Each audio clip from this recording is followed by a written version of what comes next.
I recently read an article that appeared in The Telegraph about Catherine Muse, the ex-Norland nanny, and somebody who has had her own programme on television called The 3-Day Nanny, where you see her going in to work with families and using a combination of being very kind, very engaged with the children until they step out of line.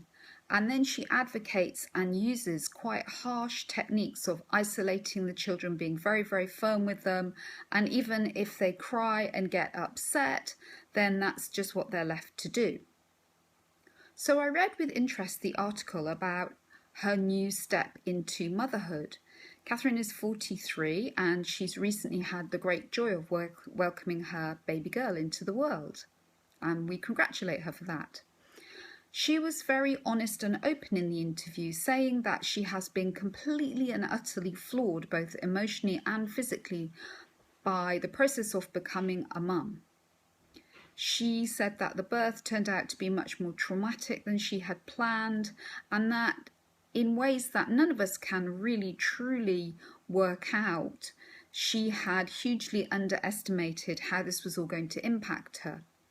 I applaud her for her honesty, because it really does help other mothers and fathers who maybe have their bubble burst and then feel themselves that in some way they are failing. It's normal after birth to feel exhausted, to feel like you've maybe been run over by a 10-ton truck, and that's okay. It's really important to be kind to yourself, to be patient, to be kind, to take all the support you can get, to expect to have big highs and big lows. If you're unsure about how you are feeling and the emotions that you're going through, then it's really, really important to seek help.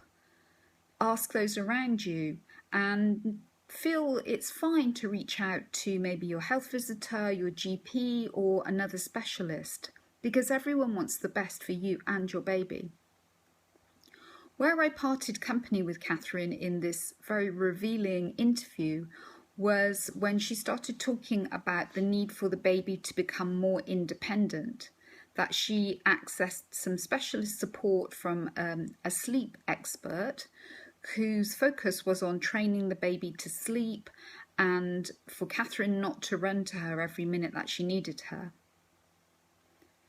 This in itself is very distressing to a baby. After all, they've been inside you, so they're completely wired to your physiology.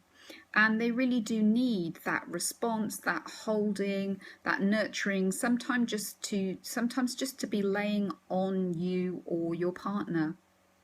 So please don't feel that you should give in to this pressure to leave babies to cry, that they will eventually calm themselves down. They don't have the brain capacity to do this, and what they really need more than anything is somebody who does come, who does hold them and does comfort them. This requires a great deal of emotional and physical energy, so again, accept all the support that's on offer to you and be very, very, very kind to yourself, because only then can you be very, very kind to your crying, scrunched up, sad little baby.